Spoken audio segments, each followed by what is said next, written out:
Hi అండి. అందరికీ నమస్తే. Welcome back to our channel. ఈరోజు నేను చిక్కుడుకాయని సింపుల్ అండ్ టేస్టీగా ఎలా ఫ్రై చేసుకోవాలో చూపించబోతున్నానండి. మీరు చిక్కుడుకాయ కనుక ఫ్రై చేయాలి, అది కూడా చాలా టేస్టీగా ఉండాలి అనుకుంటే మాత్రం ఒక్కసారి నేను చేసిన విధంగా ట్రై చేసి చూడండి. చాలా అంటే చాలా బావుంటుంది. అన్నం మొత్తం తినేస్తారు దీనితోటి.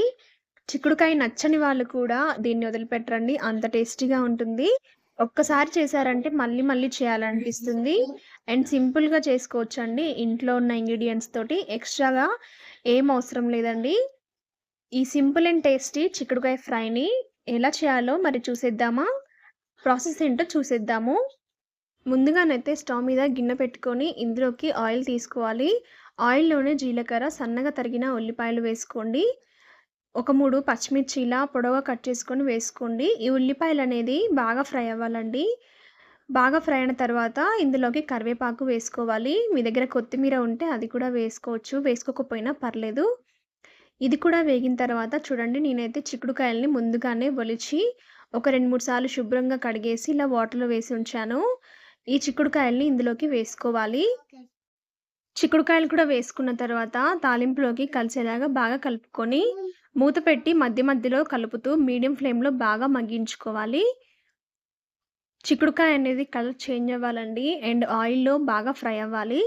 ఆయిల్‌లో ఎంత బాగా ఫ్రై అయితే టేస్ట్ అనేది అంత బావుంటుంది. చూడండి, ఇలా మధ్య మధ్యలో కలుపుతూ ఫ్రై చేసుకోవాలి. చిక్కుడుకాయ కర్రీ నచ్చని వాళ్ళు ఈ ఫ్రై తప్పకుండా ట్రై చేయండి. చాలా బావుంటుంది టేస్ట్ మాత్రం. చూడండి, మనకి చిక్కుడుకాయలనేవి బాగా ఫ్రై అయిపోయాయి. ఇలా ఫ్రై అయిన తర్వాత ఇందులోకి అర టీ స్పూన్ పసుపుని, అలాగే కొంచెం అల్లం వెల్లుల్లి పేస్ట్‌ని వేసుకోవాలి. ఈ అల్లం వెల్లుల్లి పేస్ట్ అనేది ఫ్రెష్‌గా దంచి పెట్టుకుంటే చాలా బావుంటుందండి టేస్టు. ఈ పసుపు, అల్లం వెల్లుల్లి పేస్ట్ అనేది పచ్చివాసన పోయేంత వరకు ఫ్రై చేసుకుంటే సరిపోతుంది. మూత పెట్టి ఒక నిమిషం పాటు మగ్గించుకోండి. ఒక నిమిషం తర్వాత మూత తీసి ఇందులోకి రుచికి సరిపడినంత సాల్ట్ వేసుకోవాలి. అలాగే కారం వేసుకోవాలి. ఇక్కడ నేను 1:30 టీ స్పూన్ కారం వేశాను. అలాగే అర టీ స్పూన్ ధనియాల పొడి వేసుకొని స్టవ్‌ని సిమ్‌లో పెట్టుకొని కారం మాడకుండా వేయించుకోవాలండి. ఇలా అంతా బాగా కలిసేలాగా కలుపుకోవాలి.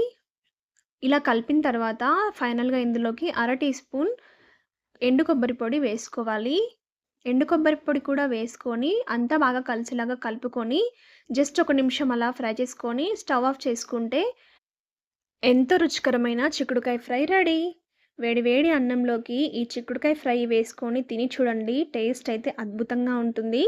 తప్పకుండా ట్రై చేయండి. కొత్తగా ఏమైనా తినాలనిపిస్తే ఈ విధంగా ట్రై చేయండి. చాలా బావుంటుంది టేస్ట్ మాత్రం.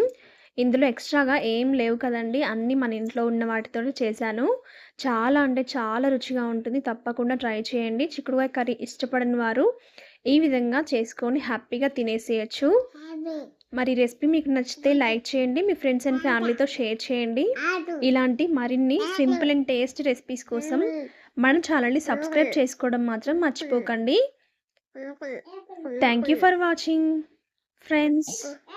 మరో మంచి రెసిపీతో మళ్ళీ కలుద్దాం. Bye bye.